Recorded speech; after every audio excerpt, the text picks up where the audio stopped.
They told me to get out of my own wedding reception. My mom actually spat at my husband, and my dad called me a disgrace in late. Stick with me while I share my story, and if it touches you, don't forget to support our channel by hitting that subscribe button, dropping a like, and sharing it with the people you care about. Because what happened after that night changed everything. My name is Iris Weller. I'm 27, an architect who always tried to do the right thing. My parents, Marla and Gordon Weller, were the kind of people who measured worth by last names and bank accounts. They wanted me to marry a lawyer or a doctor, someone who could keep up with their social circle. Instead, I fell in love with Calder Knox, a mechanical engineer who grew up fixing cars with his father in a small Ohio town. He was kind, funny, and grounded. He didn't care about money. He cared about me. When I told my parents I was marrying Calder, they acted polite at first.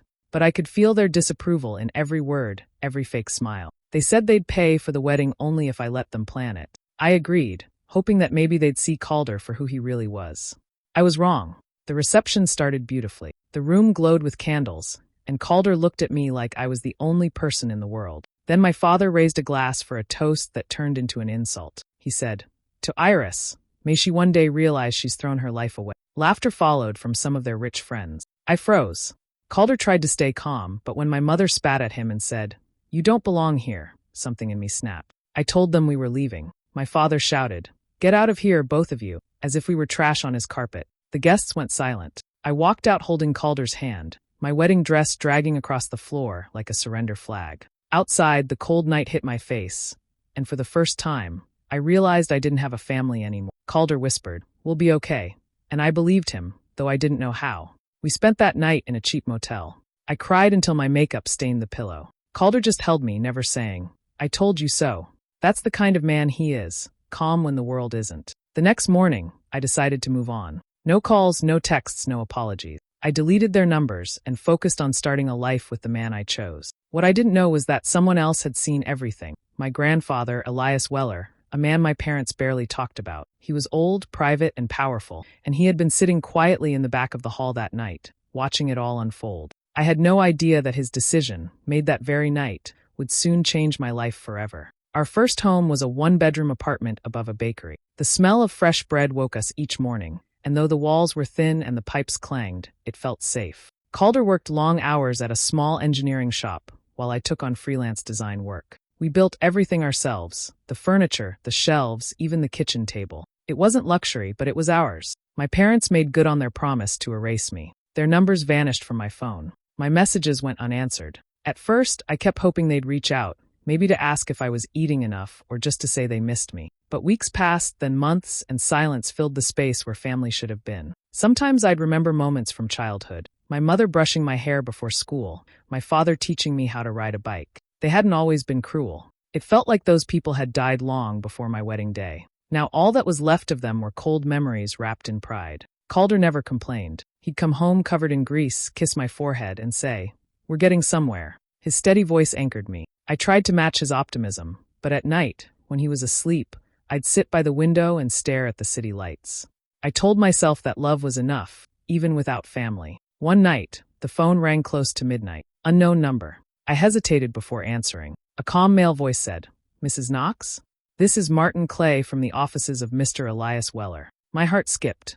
My grandfather. I hadn't seen him in years, not since my parents stopped visiting him. The lawyer continued, "Mr. Weller would like to meet you privately. He asked me to emphasize, no parents allowed." I sat frozen, clutching the phone. Calder stirred beside me, half asleep, and mumbled, "Everything okay?"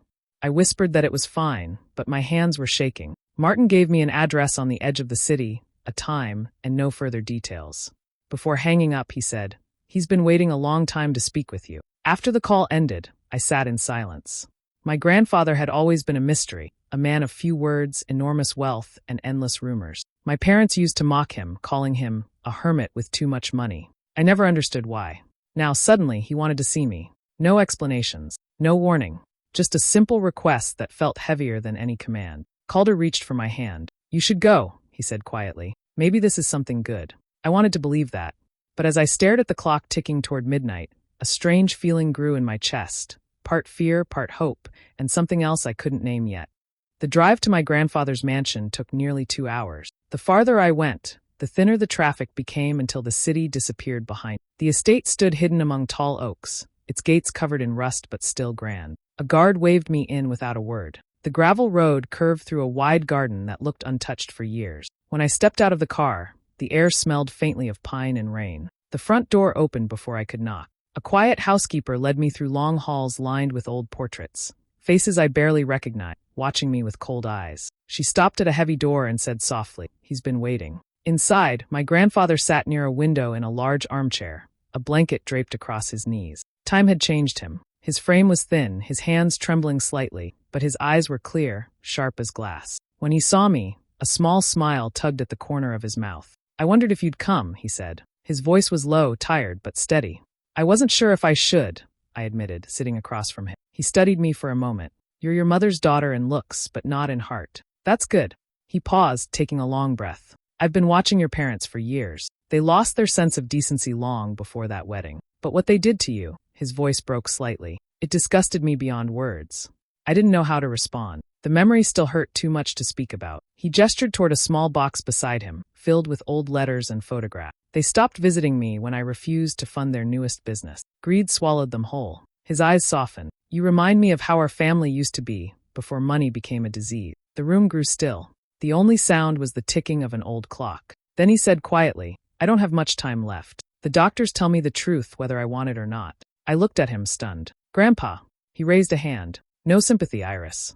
Just listen." He reached for a folder on the table and slid it toward me. "I'm finalizing my will. Everything I've built, the companies, the estates, all of it, will go to you." I froze.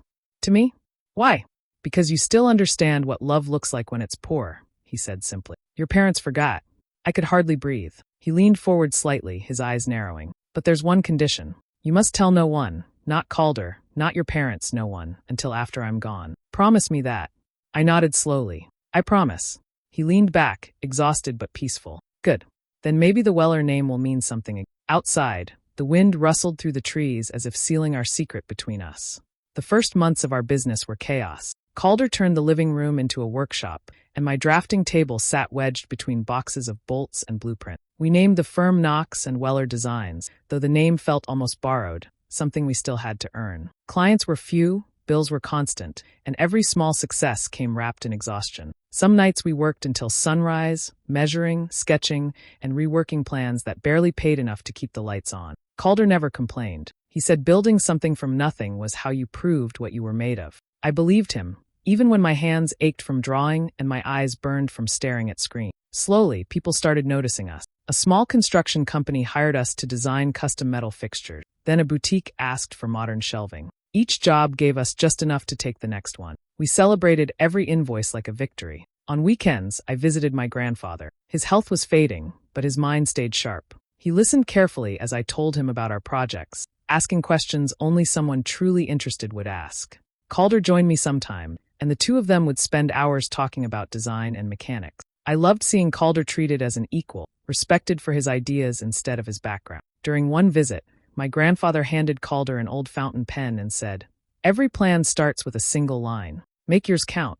Calder carried that pen from then on, tucked in his shirt pocket like a quiet badge of honor. Outside our small circle, things weren't so kind. Word reached me that my parents were telling people I'd run off with a gold digger. Friends I'd grown up with stopped replying to messages. Invitations stopped coming. I overheard one old acquaintance say, "She's wasting her life with that mechanic." At first, the lies stung, but my grandfather's advice echoed in my head. Say nothing until it's time. So I stayed silent. I poured everything into our work and ignored the gossip that drifted back to me like smoke. Calder knew the rumors too, though he pretended not to. When I caught him reading a cruel article online, he just shrugged and said, "If that's what they think, we'll let the work speak louder." We kept moving forward. Each finished project, each new client, added a small layer of proof that we didn't need anyone's approval. Sometimes, when the office was quiet and the machines finally stopped humming, I'd think of how far we'd come from that apartment above the bakery. We had built something steady, not grand yet, but real.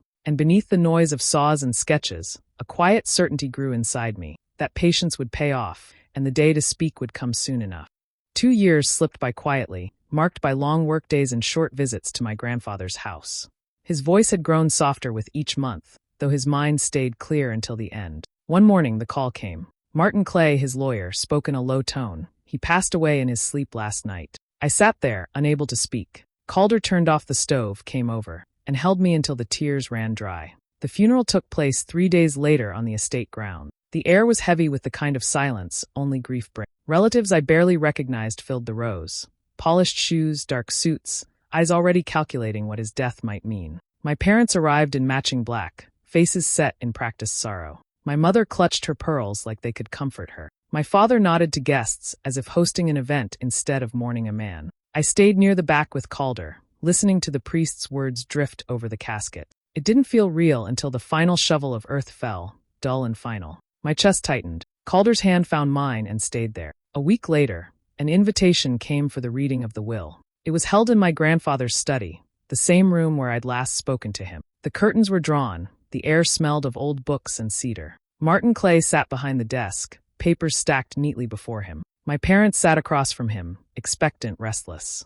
I took the seat beside Calder, who kept his gaze steady and calm. Martin cleared his throat. Mr. Elias Weller left clear instructions for how his estate is to be divided. My mother straightened her posture. My father's fingers drummed lightly on the armrest. Martin began reading. A few small bequests went to charities and longtime employees. Then came the line that froze the room. To my granddaughter, Iris Wellernox, I leave my entire estate and holdings, including all business assets, properties, and accounts.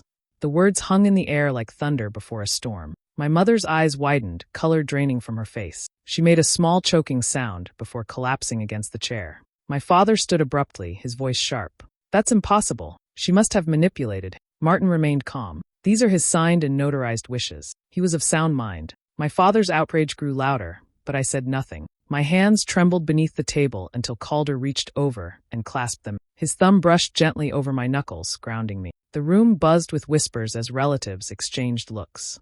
My mother revived slowly, fanning herself, muttering that it had to be a mistake. My father demanded to contest the will, already reaching for his phone. Martin closed the folder and said evenly, "You're free to try, but you'll find he left no loophole." I stood quietly, thanked the lawyer, and walked out without looking back. Calder followed, still holding my hand. Outside, the cold wind carried away the noise from inside. I felt both the weight and the freedom of everything my grandfather had left behind. It started with a knock that didn't belong. The sound was too confident, too familiar. When I opened the door, my parents stood there, smiling like nothing had ever happened. My mother held a bouquet of lilies. My father carried a bottle of wine. Their faces were painted with warmth, but their eyes were restless, darting past me into the house.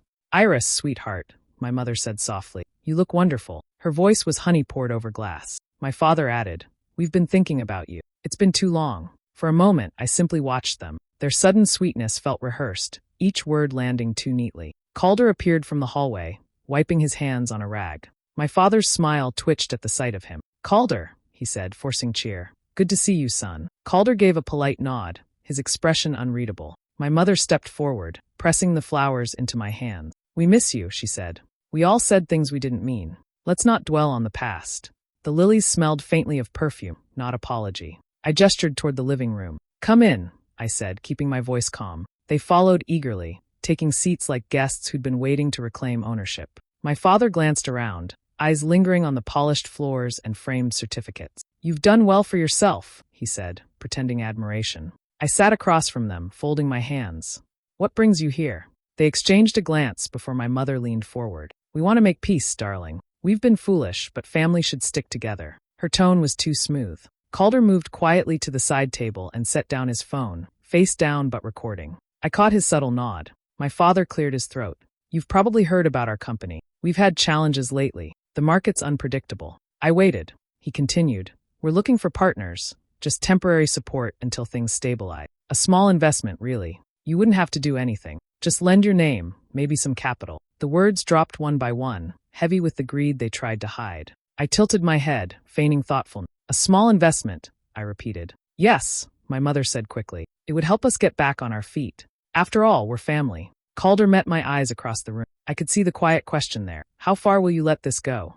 I turned back to them with a gentle smile. "It's good to see you both trying to fix things," I said evenly. "Let me think about it." My father's shoulders relaxed, already assuming victory. My mother squeezed my hand, murmuring, "We knew you'd understand." I walked them to the door. As they stepped out, my mother kissed my cheek, her lips cold. "Thank you, Iris," she whispered. When the door shut behind them, the house felt lighter. Calder picked up the phone, stopped the recording, and said quietly, Now we know what they really came for. I placed the lilies in the trash and washed my hands until the smell was gone. The invitation was written in my neatest handwriting and sent through Martin Clay's office. A simple note, dinner at the estate. Let's talk as a family. I knew they'd come. Curiosity was their weakness, and greed always followed close behind. On the night of the dinner, the mansion glowed with soft amber light. The long dining table was set with crystal glasses and white linen, the kind of scene my mother used to orchestrate to impress guests. Calder arranged the dishes while I adjusted the silverware, every detail deliberate. When the doorbell rang, he met my gaze. I nodded once. Marla and Gordon entered as though stepping onto a stage. My mother wore a gold gown that sparkled under the chandelier. My father's tie matched hers perfectly. They smiled like hosts arriving at their own party. "My goodness," my mother exclaimed, scanning the room. "You've really made this place your own." My father chuckled, patting my shoulder. "Your grandfather would be proud. He always said you had potential." I gestured toward the table. "Dinner's ready." They took their seats, chatting about trivial things, golf tournaments, charity galas, people I barely remembered. Their laughter filled the room, forced and too loud. I served the meal, listening without comment. Halfway through, I set my fork down and looked directly at them. "Do either of you regret what happened at my wedding?" The question silenced the clinking of silverware. My father leaned back, smirking. "Oh, Iris, that was years ago.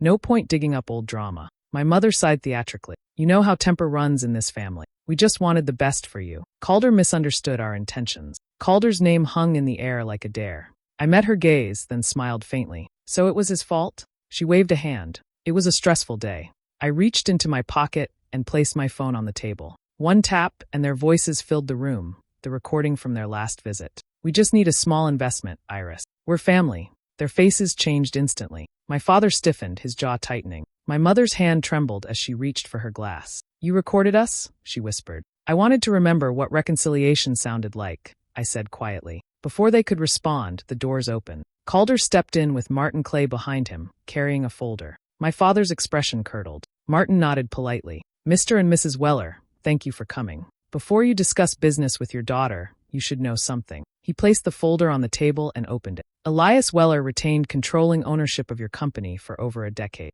Upon his passing, those shares transferred to Iris Wellerna." My father blinked, confused. "That's not possible. It's legal and documented," Martin replied calmly. My mother's fork slipped from her hand, clattering against the plate. I leaned back, voice steady. "You wanted my investment," I said softly. "Turns out, I already own everything you were begging to save." For once, neither of them had anything left to say. The news broke 2 weeks later. Their company had collapsed overnight, assets frozen, accounts drained by creditors, and their mansion listed for seizure. Reporters hovered outside their gates, but no one inside opened the door. By morning, the estate that once symbolized their pride stood surrounded by moving trucks and men in dark suits. I didn't plan to see them again, but fate tends to arrange its own meetings. Martin called to say they were at my office, refusing to leave until they spoke with me. Calder offered to handle it, but I told him no. I wanted to end it myself. They were waiting in the lobby when I arrived, both looking smaller than I remembered. My father's suit was wrinkled, his tie missing. My mother's makeup had smudged from tears. When she saw me, she rushed forward. "Iris, please, we need your help. Everything's gone. They're taking the house. Everything your grandfather built." I looked at her carefully. "Everything he built," I repeated. My father's voice cracked. "You have the means to fix this. You could settle the debts in an hour. You can't just stand by and watch us lose everything." They followed me into the conference room. The silence there was sharp. I sat at the head of the table. They stood on the other side, desperate and trembling. "Iris," my mother whispered, "we made mistakes. We said terrible things. But you're our daughter. You can't do this to us." I folded my hands. "You spat on my husband, then on me," I said quietly. "Grandpa saw it all. This is his final answer." My father flinched like I had struck him. "You think this is justice? He manipulated you. You're blinded by him." I shook my head.